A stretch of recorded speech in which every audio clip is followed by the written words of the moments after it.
Dicen que el tiempo es un bálsamo. Dicen que los años tienen el poder de suavizar las aristas cortantes de la memoria. Mienten, el tiempo no cura nada. El tiempo es solo el polvo que se acumula sobre los muebles de una casa abandonada. Si soplas el polvo, la madera podrida sigue ahí debajo, la herida sigue ahí. Mi nombre es Safenate Paneia, el gobernador de Egipto, el hombre ante quien se inclinan las naciones. Pero antes de usar lino fino, antes de tener el oro del faraón en mi cuello, antes de tener poder de vida y muerte sobre millones, yo fui solo José, el niño quebrado, el niño que gritó desde el fondo de la tierra y solo escuchó el sonido de su propia voz rebotando en las piedras. Si quieres entender mi gloria, no mires mi trono, mira mis cicatrices, porque mi historia no empieza en un palacio, empieza con el sonido de una tela rasgándose y el olor metálico del odio. Todo empezó con el amor. No el amor suave y gentil de las canciones, sino un amor peligroso, un amor tóxico de tan intenso, el amor de mi padre, Jacob. Él me miraba y no veía solo a un hijo, veía a Raquel, veía a la mujer que la muerte le robó. Yo era un fantasma vivo de su felicidad pasada, y por eso él me vistió con un blanco en el pecho, la túnica, aquella maldita túnica de colores. Para mi padre era un manto de realeza, una declaración de afecto. Para mis hermanos era una declaración de guerra. Yo era joven, yo era estúpido. La arrogancia de la juventud es un vino que nos embriaga. Yo lo bebía todos los días. Yo desfilaba delante de ellos. Contaba mis sueños, sueños donde gavillas de trigo se inclinaban ante mí, donde el sol y la luna me reverenciaban. Yo no veía los puños cerrados, no veía la mandíbula apretada de Rubén, la mirada fría y calculadora de Simeón, la envidia silenciosa y venenosa de Judá. Yo veía, y que Dios me perdone, me gustaba ser el elegido, me gustaba la luz. Yo no sabía que cuanto más fuerte es la luz, más oscura es la sombra que proyecta, y esa sombra estaba a punto de devorarme. El día de mi muerte, o de lo que debería haber sido mi muerte. Si te apasionan las historias que tocan el alma, dale me gusta, suscríbete y comparte para que más personas puedan sentir esta emoción. Tenía un cielo blanco, sin nubes. El sol de Dotán no acariciaba, mordía la piel. Mi padre me envió hasta ellos. Ve a ver si tus hermanos están bien, me dijo. La ironía amarga de eso todavía me quema en la garganta. Él me envió como una oveja para revisar a la manada de lobos. La caminata fue larga. El silencio del desierto normalmente trae paz, pero aquel día el silencio tenía peso. El viento soplaba un presagio, levantando remolinos de polvo que danzaban como espectros. Los vi de lejos. Eran 10 siluetas recortadas contra el horizonte ondulante de calor. Mi corazón, ingenuo y tonto, saltó. Mis hermanos, pensé. Les hice señas. Grité sus nombres. La respuesta fue la inmovilidad. Ellos no devolvieron el gesto. Dejaron de hacer lo que estaban haciendo. 10 cabezas se giraron en mi dirección como una sola hidra. A medida que me acercaba, pude ver sus rostros. No había el cansancio habitual del pastoreo. No había la indiferencia fraterna. Había algo nuevo, algo que heló el sudor en mi espalda. Había decisión. Escuché la voz de uno de ellos, cargada por el viento seco. Ahí viene él, el maestro de los sueños. La palabra soñador salió de su boca como una maldición, como un escupitajo. Me detuve a algunos metros de distancia. La sonrisa que traía en el rostro murió lentamente, transformándose en una mueca de confusión. «¿Hermanos?», llamé. Mi voz sonó fina, débil ante la vastedad hostil. «El Padre me envió para matarte». La palabra cortó el aire, simple, directa, brutal. «Vamos a matarlo ahora», dijo otro. y veremos qué será de sus sueños. El mundo se detuvo. ¿Conoces el sonido del terror absoluto? No es un grito, es el sonido de la sangre golpeando en tus oídos, tan fuerte que apaga todo lo demás. Retrocedí un paso. Ellos avanzaron dos. Ya no eran Rubén, Simeón, Leví, Judá. Eran monstruos hechos de resentimiento acumulado durante años. Cada elogio que mi padre me dio, cada pedazo de carne mejor que recibí en la mesa, cada caricia. Todo eso había fermentado dentro de ellos, convirtiéndose en un veneno que ahora rebosaba. «No», susurré, «soy yo, José». «Sabemos quién eres», gruñó Simeón. «Eres el ladrón del afecto de nuestro padre. Ellos atacaron, no fue una pelea, fue una paliza. Manos rudas me agarraron. Sentí dedos fuertes clavarse en mis brazos, tirando, arañando. Lo primero que atacaron no fue mi cuerpo, fue la túnica. La arrancaron de mí con una violencia animal. Oí la tela rasgarse, el sonido de mi identidad siendo destruida. Yo estaba desnudo, vulnerable, temblando no de frío, sino de shock. «¡El pozo!», gritó alguien. «¡Tiren al soñador al pozo!». Luché. Grité el nombre de mi padre. Grité a Dios. Pero el cielo estaba vacío, y mi padre estaba demasiado lejos. Sentí el suelo desaparecer bajo mis pies. La caída fue corta, pero pareció eterna. Golpeé el fondo con un ruido sordo. El dolor explotó en mi hombro, en mi cadera. El aire fue expulsado de mis pulmones. Yo estaba en el barro, en la oscuridad. Sobre mí, el círculo de luz azul del cielo parecía el ojo indiferente de un Dios que había decidido dar la espalda. «Por favor», supliqué con la voz quebrada, mezclada con sollozos. «Rubén, Judá, no hagan esto. Soy sangre de vuestra sangre». La única respuesta fue el sonido de risas distantes. Y luego, el peor sonido de todos, el silencio. Se sentaron a comer. Yo podía oírlo. El sonido de ellos partiendo el pan. El sonido de ellos bebiendo agua. Comían tranquilamente mientras su hermano se pudría en un agujero a pocos metros de distancia. Esa fue la primera vez que algo murió dentro de mí. La inocencia murió en aquel pozo. La creencia de que el mundo es justo murió allí, en el barro frío. Las horas pasaron. El círculo de luz arriba cambió de blanco a naranja, luego a un morado profundo. La sed empezó a arañar mi garganta. El miedo trajo imágenes terribles. ¿Moriría allí? ¿Me secaría hasta convertirme en huesos que nadie encontraría?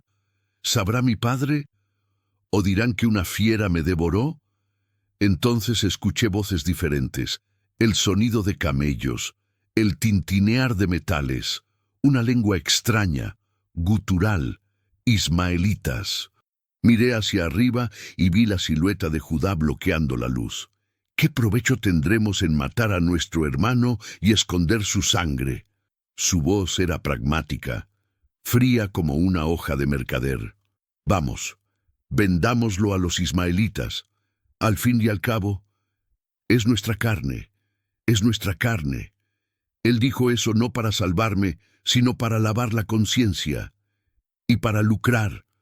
Una cuerda fue arrojada. La agarré, no con esperanza, sino con desesperación. Cuando fui sacado a la superficie, la luz del final de la tarde hirió mis ojos, pero lo que vi hirió aún más mi alma. Mis hermanos estrechando las manos de extraños, monedas de plata siendo contadas. 1, 2, 10, 20 monedas de plata. Ese era mi valor. Toda mi vida, todos mis sueños, todo el amor de mi padre, valían 20 pedazos de metal sucio. Los mercaderes me miraron como se mira a un caballo. Revisaron mis dientes, apretaron mis músculos. Mis hermanos no me miraron. Ellos miraban las monedas. Fui atado. Mis muñecas ardían bajo la cuerda áspera. Fui obligado a caminar detrás de los camellos. Mientras me arrastraban lejos, miré hacia atrás por última vez. Vi la túnica de colores en el suelo, rasgada. La empaparían en la sangre de un cabrito, lo sabía. Destruirían el corazón de mi padre con una mentira, así como destruyeron mi vida con la verdad de su odio.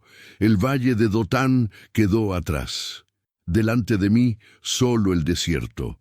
Y al final del desierto, una tierra de dioses extraños y de esclavitud. Egipto.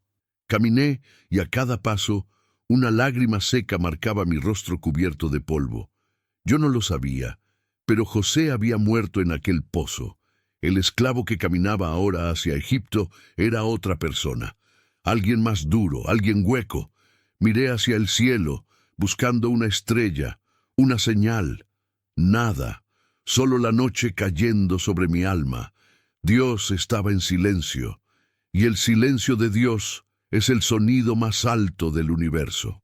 Egipto no olía a leche y miel, olía a lodo, incienso quemado y sudor de miles de hombres que construían tumbas para dioses que yo no conocía. El viaje por el desierto había chupado la grasa de mis huesos. Llegué a Memphis no como el hijo favorito de Jacob, sino como mercancía.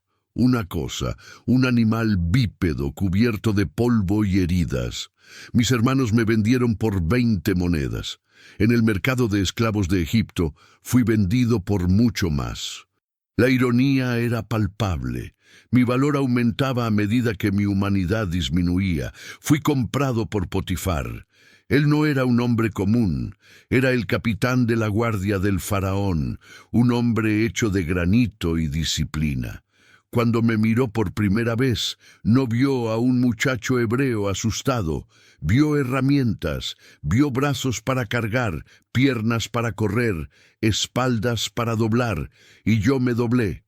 Si crees que la esclavitud rompe el espíritu de un hombre de inmediato, estás engañado. Primero, mata la esperanza. Después, ofrece una elección, morir o volverse excelente en su propia miseria. Yo elegí la excelencia. No fue por ambición, fue por supervivencia y tal vez por despecho. Si iba a ser esclavo, sería el mejor esclavo que Egipto había visto. Trabajaría hasta que mis manos sangraran, solo para no tener tiempo de recordar el rostro de mi padre. Ocuparía mi mente con cuentas, inventarios y cosechas para no oír el eco de las risas de mis hermanos en el fondo de aquel pozo. Y Dios estaba allí, no como una voz tronante, sino como una presencia silenciosa que hacía prosperar todo lo que yo tocaba. Si plantaba, crecía, si administraba, se multiplicaba. Potifar lo notó. Los hombres de guerra respetan resultados. En pocos años dejé de ser el esclavo que limpiaba el suelo para ser el señor de la casa. Yo tenía las llaves, tenía el control, vestía lino egipcio, hablaba su lengua, comía su comida, pero yo era un hombre hueco. Por fuera, el administrador brillante. Por dentro, un desierto estéril. No tenía amigos, no tenía familia, solo tenía el trabajo. El trabajo era mi esposa, mis hijos y mi Dios, hasta que ella me notó, la esposa de Potifar. La historia la pinta como una mujer lasciva, solo una seductora, pero la verdad es más fea. Era una mujer poderosa y aburrida. Y el aburrimiento, en la mente de quien lo tiene todo, es el padre de todas las crueldades. Ella me veía comandar la casa. Veía que los otros esclavos temblaban delante de mí, pero que yo no temblaba delante de nadie, y sobre todo veía que yo no la deseaba. En Egipto nadie le decía no a ella. Yo era el fruto prohibido en el jardín de su tedio. Empezó con miradas, sonrisas que no llegaban a los ojos, toques accidentales en los corredores de piedra fría. «Acuéstate conmigo, José». No era una petición de amor. Era una orden, era un capricho de quien quería romper el juguete favorito del marido. Yo me negué, día tras día, no solo porque era pecado contra mi Dios. el Dios silencioso que yo todavía cargaba en el pecho, sino porque Potifar había confiado en mí. Él me entregó todo, excepto a ella. Traicionarlo sería convertirme en igual que mis hermanos. Yo no sería Judá. Yo no sería Rubén. Prefería ser esclavo a ser traidor. Pero el mal no acepta ser rechazado. El mal se ofende cuando no te inclinas. Aquel día hacía calor. El aire dentro de la casa parecía detenido, pesado. Los sirvientes habían salido. La casa estaba vacía, un silencio que recordaba el silencio de Dotán antes del ataque. Entré para hacer mi trabajo. Ella estaba allí. No hubo insinuaciones esta vez. Ella agarró mis vestiduras. Sus ojos no tenían lujuria, tenían la furia de una reina contrariada. «Acuéstate conmigo», sisió. Intenté soltarme. ¿Cómo podría yo hacer tan grande maldad y pecar contra Dios? Ella tiró. Yo tiré de vuelta, y entonces el sonido familiar, el sonido de tela rasgándose. La túnica quedó en sus manos. Huí. Corrí hacia afuera desnudo, expuesto, jadeante. Por segunda vez en mi vida perdí mi túnica. Por segunda vez fui desnudado violentamente. Y por segunda vez mi integridad fue la causa de mi ruina. Cuando Potifar llegó, la escena estaba montada. Ella lloraba. Lágrimas falsas pero peligrosas. Sostenía mi túnica como prueba de un crimen. El esclavo hebreo que nos trajiste vino a mí para burlarse de mí. Vi el rostro de Potifar, vi la duda luchar con la ira. Él me conocía, sabía quién yo era, pero era un hombre orgulloso y su honor había sido manchado públicamente. La verdad no importaba. La apariencia de verdad era todo lo que importaba en Egipto. Él no ordenó que me mataran. Tal vez esa fuera la misericordia de Dios, o tal vez Potifar supiera en el fondo que yo era inocente. Pero hizo algo que para mí fue casi peor que la muerte. Llévenlo a la torre, la prisión del rey, el lugar donde los hombres son olvidados. Mientras los guardias me arrastraban, encadenado, sentí el peso aplastante de la injusticia. Yo había hecho todo bien. Había sido fiel, había trabajado, me había resistido a la tentación, y mi premio eran cadenas.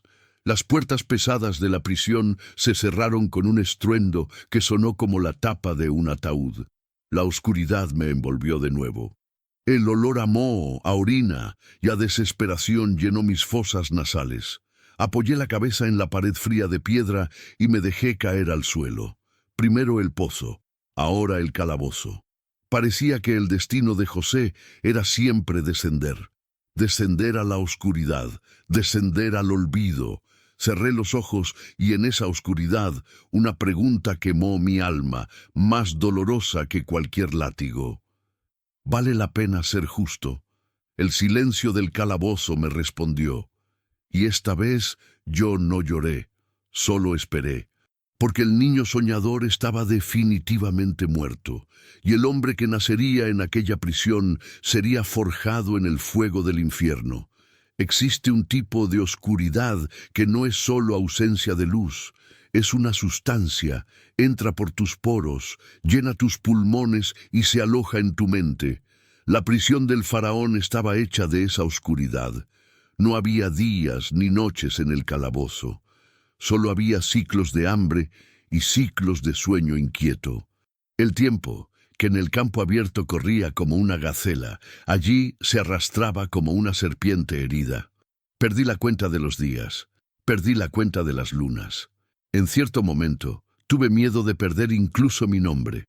Era solo un número, una sombra entre otras sombras olvidadas. Ladrones, asesinos, conspiradores. Hombres que habían perdido su humanidad mucho antes de perder la libertad. Yo vivía entre ellos, pero no era uno de ellos. Mantenía mi ropa limpia, aunque fuera un trapo. Mantenía mi barba recortada con piedras afiladas. Era mi pequeño acto de rebeldía contra el caos. Si me dejaba transformar en un animal, mis hermanos habrían vencido. La esposa de Potifar habría vencido. Pero la soledad era un ácido. Yo hablaba con Dios, Pero en aquella cueva de piedra, la oración parecía golpear el techo y caer de vuelta a mis pies, muerta. ¿Dónde estás?, preguntaba. ¿Por qué me diste sueños de grandeza para enterrarme en vida?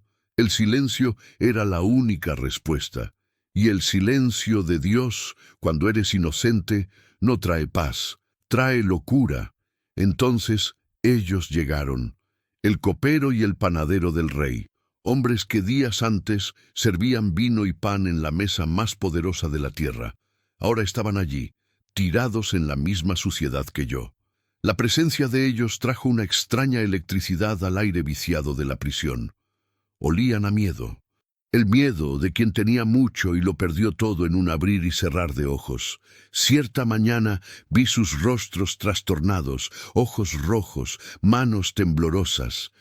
Tuvimos un sueño, dijeron, y no hay quien lo interprete.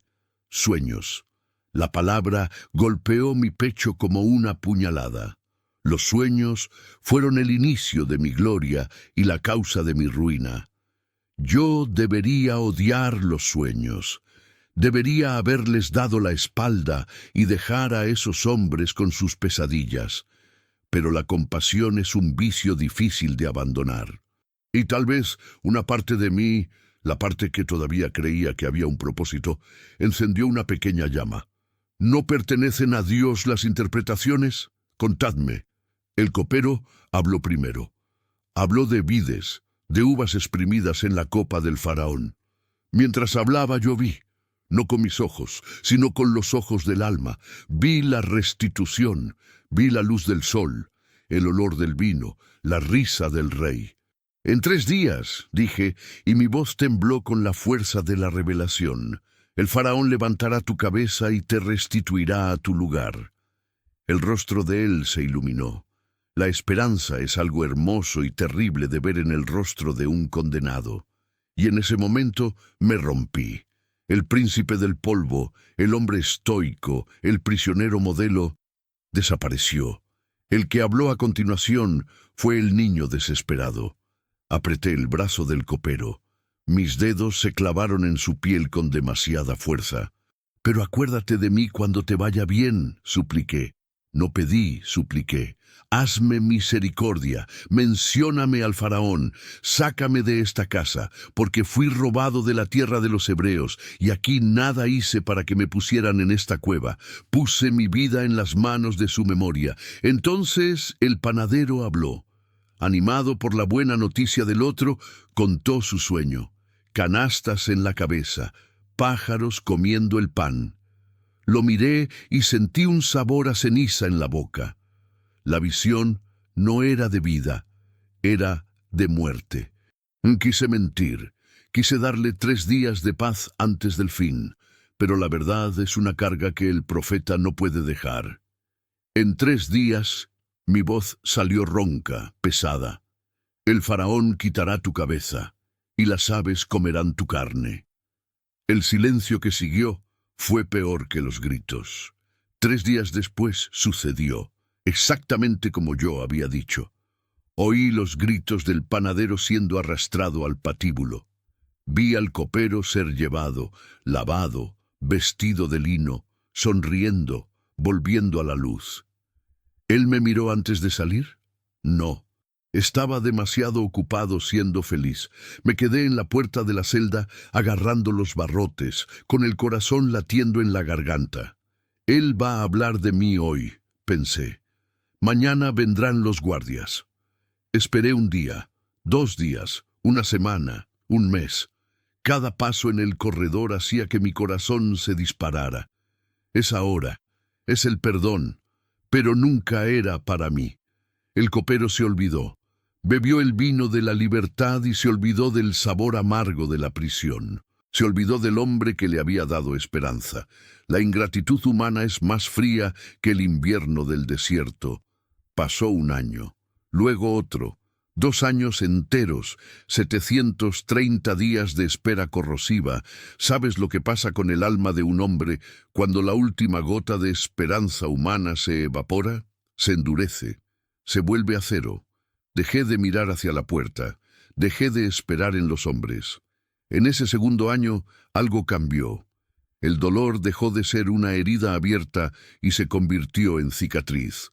Entendí, finalmente, que nadie vendría a salvarme. Ni mi padre, ni mis hermanos, ni el copero. Yo estaba solo en el universo, solo yo y aquel que me puso allí. Y en la oscuridad del calabozo, empecé a entender. El pozo no fue un accidente. La esclavitud no fue un error. La prisión no fue un olvido. Era un horno, y yo estaba siendo forjado. El niño mimado murió en Dotán. El esclavo diligente murió en la casa de Potifar. El prisionero esperanzado murió cuando el copero no miró atrás. El que quedó allí, sentado sobre la paja sucia, esperando el tiempo de Dios, ya no era ninguno de ellos. Era alguien peligroso, alguien que ya no tenía nada que perder, alguien listo para gobernar, no porque deseara el poder, sino porque ya había sobrevivido al infierno.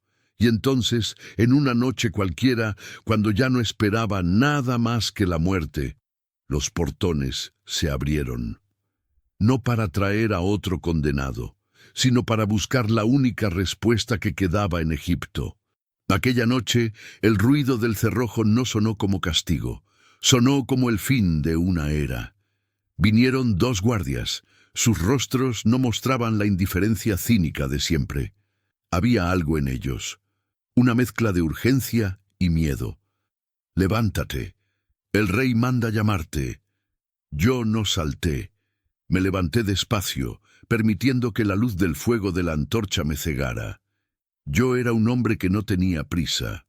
El tiempo me había enseñado a tener paciencia, incluso frente al milagro. Me sacaron de la celda, me afeitaron, me bañaron y me vistieron con ropas nuevas, lino simple pero limpio. El olor de la libertad y el olor del jabón egipcio casi me hicieron tambalear. Por primera vez en 2 años vi mi reflejo. Ya no era el muchacho de 20 años que había entrado en la casa de Potifar. Era un hombre. Los ojos, hundidos y oscuros, cargaban la experiencia de 100 años de dolor. Las líneas de expresión en mi rostro no eran de risa, sino de silencio y reflexión. El calabozo había sido mi monasterio. Me llevaron al palacio. El lujo del palacio me golpeó como un impacto. El brillo de las columnas de oro, el perfume de mirra y el silencio respetuoso de los sirvientes. Era un contraste violento con la suciedad y el hedor de la prisión. Y allí estaba él, el faraón, el Dios vivo, sentado en su trono de ébano y oro, un pequeño punto de poder en el centro del universo conocido. Su presencia era magnética, pero su frente estaba fruncida, marcada por la ansiedad. El copero, mi olvidadizo, estaba a su lado. Evitó mirarme. Sus ojos se desviaron al suelo. La ingratitud no tiene voz, pero tiene cobardía en la mirada. El faraón habló. Su voz era profunda, acostumbrada a dar órdenes que se volvían realidad. He soñado un sueño, y no hay quien lo interprete. Oí decir que tú puedes oír e interpretar. Yo me arrodillé. Era un esclavo. Era hebreo. Era un prisionero recién salido del agujero. No podía jactarme de nada. «Eso no está en mí», respondí, y mi voz era firme, tranquila, sin la desesperación del pozo, ni la súplica del calabozo. «Dios dará respuesta de paz al faraón». En ese momento yo ya no era José, solo era un canal. El último remanente de mi humanidad dio lugar a la autoridad de Dios. El faraón contó sus sueños. 7 vacas gordas siendo devoradas por 7 vacas flacas y feas. 7 espigas llenas siendo devoradas por 7 espigas delgadas y quemadas. Yo escuché, y no solo escuché las palabras, vi el hambre arrastrándose sobre la tierra, vi la locura de la multitud por pan, vi el imperio egipcio derrumbarse bajo el peso del estómago vacío.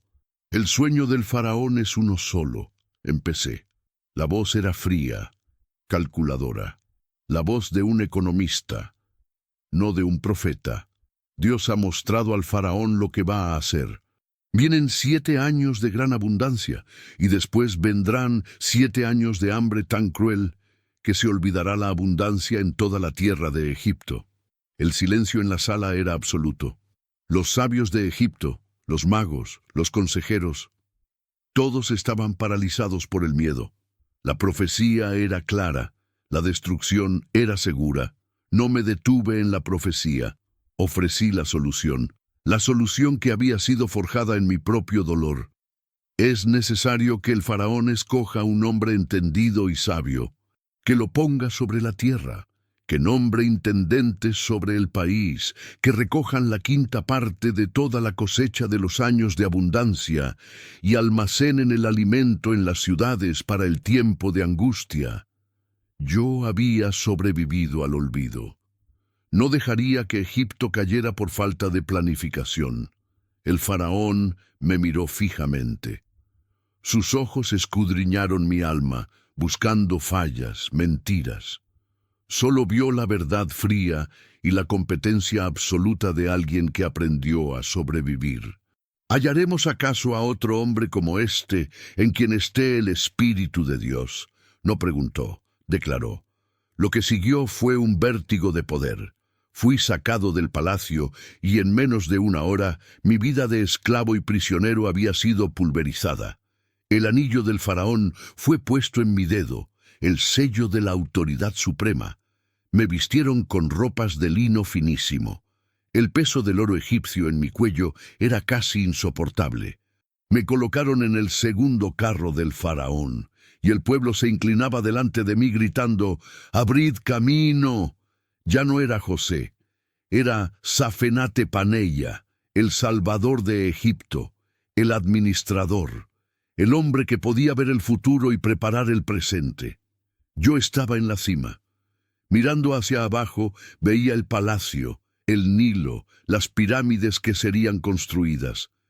Pero, irónicamente, el peso de aquel lino fino era mayor que el peso de las cadenas. El poder me vistió, pero me aisló. Era un extranjero en medio de mi propia gloria. Me casé con Asenat, hija de Potífera, sacerdote de On. Un matrimonio político, pero que me dio hijos, Manasés y Efraín. Cuando nació Manasés, yo dije, Dios me hizo olvidar todo mi trabajo y toda la casa de mi padre. Quería creerlo, necesitaba creerlo. Pero cuando estaba solo en la cima de mi palacio, mirando el desierto que se tragaba la luz, yo sabía que la cicatriz seguía allí. El olvido que viene de Dios no es real. Es solo una herramienta para soportar el dolor. El odio de mis hermanos me había llevado al pozo. El capricho de una mujer me llevó a la prisión. Y la providencia de Dios me llevó al trono. Pero sentado en el trono, el hombre que había pasado 2 años en la oscuridad sabía una verdad terrible. Seguía estando solo, seguía siendo extranjero. Y el mejor lugar para esconderme era en la cima del mundo. Yo estaba listo. El tiempo de la cosecha se acercaba, la hora de salvar naciones y de ajustar las cuentas con mi propia sangre. Los 7 años de abundancia fueron un borrón de trabajo. Yo era una máquina. No dormía, planeaba. El oro de Egipto se apilaba, pero yo apilaba granos. Mi mente era un mapa de depósitos, silos y distribución. La sonrisa del faraón era mi única recompensa. Podía oír al Nilo cantando de alegría, las cosechas moviéndose bajo un sol complaciente. Pero yo veía más allá. Veía las 7 vacas flacas acercándose en el horizonte y me preparé. Cuando la abundancia cesó, el silencio que siguió fue terrible. La tierra dejó de reír. Egipto sintió la falta de lluvia, pero estaba seguro. Nuestras ciudades eran fortalezas de cereal. El resto del mundo, sin embargo, empezó a gemir. El desierto es un juez implacable. Mata primero a los débiles, luego a los ingenuos. La noticia del hambre se esparció como una plaga de langostas. Los emisarios venían de lejos, arrodillándose ante el faraón, implorando pan. El faraón, con la mano sobre mi hombro, simplemente decía: «Id a José, y lo que él os diga, hacedlo». Mi nombre, Safenate Paneya, se convirtió en sinónimo de salvación. Yo vendía pan, pero lo que vendía era vida. Yo sostenía el aliento del mundo en mis manos, hasta que, una mañana gris, el polvo que se levantaba de las puertas de Memphis trajo consigo un olor familiar. El olor de mi casa, el olor de mi dolor. El guardia anunció: «10 hombres de la tierra de Canaán, mi señor, hebreos, piden comprar alimento». Mi corazón se detuvo. No, no se detuvo. Explotó con la furia de 20 años. Yo estaba sentado en mi trono de poder. Lino, oro, el anillo del faraón, el cetro de un imperio. Y allí estaban ellos, inclinados, 10 siluetas humildes y hambrientas. Suciedad del viaje en sus barbas, ropas rasgadas, ojos desesperados mirando al polvo, no a mí. Rubén, Simeón, Leví, Judá, Isaacar, Zabulón, Dan, Neftalí, Gad, Aser, todos, excepto Benjamín, y por supuesto mi padre. Ellos no me reconocieron. ¿Cómo podrían? Yo era un chico. Ahora yo era Egipto. Mi rostro estaba afeitado, mi piel más oscura por el sol. Hablaba egipcio como nativo. Ellos estaban inclinados en el suelo, cumpliendo el sueño que yo, el soñador, les había contado hacía más de 20 años. Ellos se inclinaban. Sus gavillas se inclinaban ante la mía. Los observé durante un largo minuto. Dejé que el silencio se extendiera, probando el sabor de la justicia amarga. Ya no había el odio arrogante que me arrojó al pozo. Solo había hambre. Eran huesos, no depredadores. Y el dolor me golpeó. El dolor del pasado. El dolor de saber que sus vidas dependían del hombre al que ellos habían vendido. El gobernador necesitaba ser frío. El hombre debajo del lino lloraba. Decisión. Yo no quería venganza. La venganza habría sido mandar ejecutarlos allí mismo. Quería justicia. Necesitaba saber si el veneno de la envidia aún corría por sus venas. Necesitaba saber si habían cambiado. Necesitaba saber si mi hermano menor, Benjamín, estaba a salvo. Cambié el tono de mi voz, fría, cortante, la voz de un perro guardián del imperio. ¿De dónde venís? La voz de ellos al responder era ronca, de miedo, de viaje, de sed. Venimos de la tierra de Canaán para comprar alimento. Mentirosos. Mi voz explotó, llena de autoridad. Vosotros sois espías, habéis venido para ver dónde la tierra está desguarnecida. Se encogieron. La acusación era absurda, pero el poder no necesita lógica, el poder solo necesita voz. «No, mi señor», suplicó Judá, el mismo que sugirió venderme. Lo miré fijamente. «Tus siervos vinieron para comprar comida. Somos todos hijos de un mismo hombre». «¿De un mismo hombre?» Reí, una risa sin alegría. «No, vosotros sois espías». El interrogatorio continuó. Me contaron todo. Que eran 12, pero uno ya no existía. Y el más joven, Benjamín, se había quedado con el padre. Benjamín, el hijo de mi madre, Raquel. Estaba vivo, y ellos lo protegían. Eso era una buena señal. Pero ¿era suficiente? Yo no me dejaría convencer tan fácilmente. Los había visto mentir a mi padre, manchando mi túnica con sangre de cabrito. Necesitaba una prueba de lealtad. Así probaréis si decís la verdad. Mi sentencia cayó sobre ellos como un hacha. No saldréis de aquí si no viene vuestro hermano menor. Uno de vosotros se quedará preso, y los demás llevarán el cereal para el hambre de vuestras casas, y traeréis a vuestro hermano menor. Así se verificarán vuestras palabras. Si no, por el faraón, sois espías. Vi el terror puro en sus ojos. Se miraron entre sí, y por primera vez vi la culpa en sus rostros. En verdad, somos culpables para con nuestro hermano. Oí murmurar a Rubén a los otros, pensando que mi intérprete no entendería el hebreo. Por eso nos ha sobrevenido esta angustia. El castigo no vino de mí, vino de sus propias memorias. El dolor que se levantó sobre ellos era el dolor que me habían infligido en el pasado. Simeón fue atado. El más cruel de los 10 fue arrojado a la prisión, el mismo lugar donde yo había vivido. Les di cereal. Y en secreto, mandé devolver el dinero de cada uno en sus sacos. Quería que volvieran, quería que fueran obligados a enfrentar a mi padre, el dolor de dejar a un hermano atrás y la confusión de encontrar el dinero de vuelta. Mientras observaba a los 9 camellos partir hacia el desierto, llevando el alimento y la culpa, mi máscara de gobernador casi se quebró. Me di la vuelta y mi intérprete me vio cubrirme el rostro con las manos. No lloraba de alegría. Lloraba por tener que torturar a mis propios hermanos para descubrir si podría finalmente amarlos de nuevo.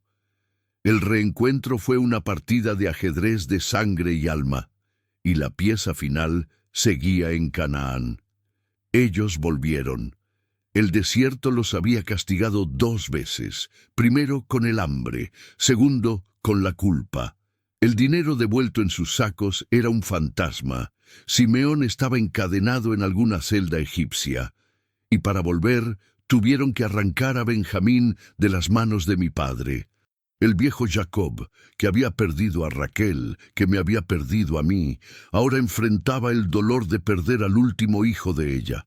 El dolor debe haber sido excruciante, pero Judá había cambiado. Él se comprometió con mi padre. Yo seré fiador de él. Si no lo traigo de vuelta, seré culpable delante de ti para siempre. El hombre que había sugerido venderme por lucro, ahora ofrecía su propia alma por la seguridad de su hermano. Cuando vinieron, esta vez con Benjamín, los recibí con una formalidad helada, pero mis ojos tenían solo un objetivo: Benjamín, el hijo de Raquel, la copia más joven de mi dolor y de mi alegría. Tenía los ojos de ella, la frente de ella. Ordené que fueran llevados a mi casa para un banquete. Quería verlos comer de mi pan, sabiendo que dependían de mí. En la cena, mi máscara empezó a resquebrajarse. Les serví las porciones. A Benjamín le serví 5 veces más que a todos los demás. Era una repetición cruel del pasado. El favoritismo que había iniciado la tragedia estaba probándolos. ¿Volvería el veneno de la envidia? Comieron, bebieron, pero la alegría era tensa. Sus ojos se volvían hacia Benjamín, no con odio, sino con vigilancia. Le habían prometido a Judá, le habían prometido a mi padre, lo protegerían. Esa noche no dormí. La pieza final estaba lista. Por la mañana llené sus sacos con cereal, devolví el dinero y en la oscuridad calculada ordené a mi mayordomo que escondiera mi copa de plata, mi copa de adivinación, símbolo de mi poder, en el saco de Benjamín. Los dejé salir y luego envié al mensajero para perseguirlos. ¿Por qué habéis devuelto mal por bien? ¿No es esta la copa en que bebe mi señor y por la que ciertamente adivina? La acusación los alcanzó en medio del desierto. Los vi rasgar sus vestiduras de desesperación. La copa fue encontrada en el saco de Benjamín. Ellos volvieron, ya no quedaba dignidad, solo agotamiento y pavor. Cayeron al suelo delante de mí. El polvo de sus rodillas manchaba mi lino. «¿Qué diremos a mi señor?», murmuró Judá, con la voz aplastada por el terror. «Dios ha hallado la iniquidad de tus siervos, los miré. El hombre en cuyo poder fue hallada la copa, él será mi siervo. Vosotros, sin embargo, subid en paz a vuestro padre». Era la sentencia final. Benjamín se quedaría. Ellos serían forzados a volver a Canaán, informando a Jacob que el último hijo de Raquel se había convertido en esclavo en Egipto. Sería la muerte de mi padre. Y entonces, el clímax. Judá, el pragmático, el calculador, se levantó. Se colocó entre mí y Benjamín. No protestó por la copa, no imploró por perdón. Me contó la historia de mi padre. Mi señor, te ruego que tu siervo hable a los oídos de mi señor. Describió el dolor de Jacob. Cuán profundamente la pérdida del primer hijo de Raquel, yo, había quebrado su alma. Dijo que, si Benjamín no volvía, las canas de mi padre descenderían a la sepultura con tristeza. Concluyó con la redención más pura que yo podría haber esperado. Ahora pues, quede tu siervo en lugar del muchacho como siervo de mi señor, y que el muchacho suba con sus hermanos, porque ¿cómo subiré yo a mi padre si el muchacho no va conmigo? No sea que yo vea el mal que sobrevendrá a mi padre. El hombre que me vendió para evitar derramar sangre, ahora ofrecía su propia sangre, su propia vida y libertad, para salvar a mi hermano. La pieza estaba completa, la prueba estaba dada, ellos habían cambiado, la culpa los había forjado en hombres mejores, y el dique se rompió. Mandé que todos los egipcios salieran de la sala. La máscara de Safenatepaneia se resquebrajó y se deshizo en pedazos de lino y oro. Empecé a llorar. No un llanto silencioso, sino un sollozo violento que resonó por el palacio. Un llanto que cargaba el dolor del pozo, la injusticia de la prisión y la soledad del trono. Cuando pude hablar, mi voz estaba estrangulada, casi irreconocible. Hablé en hebreo. Yo soy José. Vive todavía mi padre. Lo que siguió fue el silencio más aterrador que ha existido. Mis hermanos no avanzaron hacia mí. Retrocedieron, estaban paralizados de terror, el reconocimiento, el miedo a la venganza. El espectro de la túnica rasgada flotaba en el aire. «Acercaos a mí», insistí. Ellos se acercaron. Sus rostros eran tablones de madera, blancos de miedo. «Yo soy José, vuestro hermano, al que vendisteis a Egipto». Y finalmente, la redención. El perdón no fue un acto de misericordia, sino una declaración de fe. «No os entristezcáis ni os enojéis con vosotros mismos por haberme vendido aquí, porque para preservación de vida me envió Dios delante de vosotros». No negué el mal que habían hecho. No dije, olvidadlo. Dije, el mal fue real, pero Dios lo transformó en propósito. El pozo fue el útero, la esclavitud fue la escuela, la prisión fue la forja. Los abracé, uno por uno. Lloré sobre sus cuellos, sentí el olor de casa, de ovejas, de padre. Lloré sobre Benjamín, el único que nunca tuvo culpa. La oscuridad había llegado. El terror había sido real, pero la superación no estaba en vengarme, sino en transformar la traición en salvación. Ellos me vendieron por 20 monedas. Dios me compró para salvar al mundo, y en el abrazo de mis hermanos, la herida finalmente dejó de doler. El perdón había sido dado, pero la curación aún no estaba completa. El perdón alivia el corazón del ofendido, pero el reencuentro con mi padre, Jacob, era el único bálsamo que podía detener la hemorragia en el alma del hombre que había sufrido durante 22 años. Envié mi corazón por delante, carros, provisiones, lo mejor de Egipto. Y el mensaje, José vive y es gobernador sobre toda la tierra de Egipto. La noticia lo golpeó.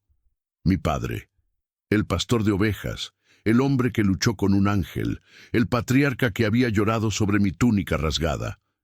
Al principio no lo creyó.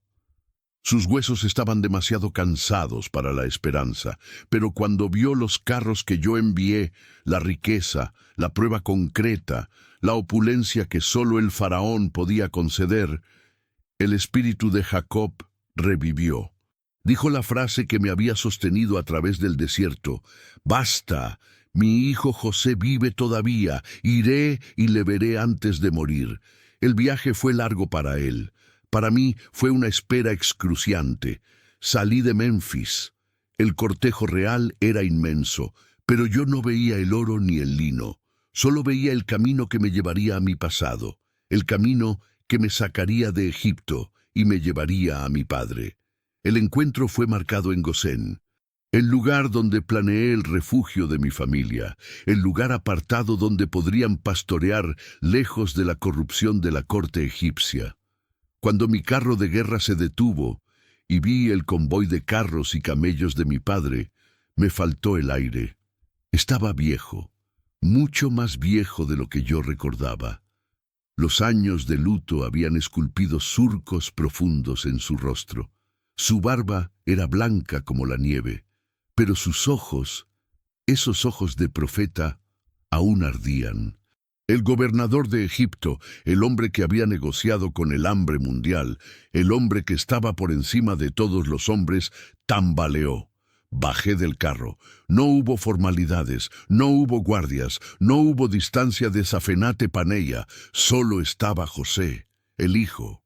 Corrí como el muchacho de 17 años que había sido robado de su regazo.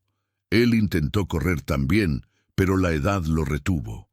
Cuando nuestros cuerpos finalmente se encontraron, el mundo se detuvo por última vez. Me lancé sobre su cuello. Mi padre era más pequeño, más frágil de lo que yo recordaba. Su olor me invadió, olor a oveja, a polvo de Canaán, el olor de casa. Lloré mucho, no por un momento, lloré por un tiempo que no pude medir. Ese llanto no era de alegría, era la liberación de 22 años de trauma aprisionado. Era el llanto del niño en el fondo del pozo que finalmente era rescatado, el llanto del esclavo calumniado, el llanto del prisionero olvidado. Lo abracé, y cada sollozo era un clavo siendo retirado de mi cruz. Mi padre no lloró, solo me sostuvo, me sintió, y respiró hondo, como si intentara absorber mi existencia. Ahora moriré, dijo, con una voz ronca, pero con la paz absoluta de quien ha concluido su misión. Porque ya he visto tu rostro, y todavía vives. Aquel abrazo era más que afecto. Era la prueba final de Dios. El lazo había sido restaurado. El dolor, la traición, la esclavitud, el calabozo, todo se había transformado en la historia que unía padre e hijo. En los días que siguieron, lo honré. Lo presenté al faraón, no como un vasallo, sino como un padre. El faraón, el dios de Egipto, se inclinó para recibir la bendición de mi padre, el pastor hebreo. Y yo pensé en todo. El dolor es un maestro terrible, pero eficaz. Me enseñó que el amor sin límites de mi padre me vistió con la túnica de la muerte. Me enseñó que la excelencia me llevó a la cima de la esclavitud. Me enseñó que la integridad me llevó a la prisión y el olvido me llevó al poder. La superación no es la ausencia de dolor, es la capacidad de mirar hacia atrás y entender que el camino más duro era, paradójicamente, el camino más seguro hacia donde Dios quería llevarme. Me convertí en un hombre de lino y oro, pero mi corazón siempre será el corazón de un pastor. Salvé a Egipto, pero el mayor milagro no fue el pan en los graneros. El mayor milagro fue la capacidad de perdonar a aquellos que me quebraron, porque es fácil servir a Dios en la prosperidad, pero la verdadera prueba de la fe, la verdadera profundidad del alma humana, se encuentra en el fondo del pozo, cuando estás solo, en la oscuridad, y aún así consigues susurrar su nombre. Yo soy José, el príncipe del polvo, aquel que fue quebrado para salvar a todos, aquel que fue vendido para alimentar al mundo, aquel que sufrió para que la línea de la promesa pudiera vivir, y al final el amor, el verdadero amor, fue más fuerte que la traición, que el olvido y que la propia muerte.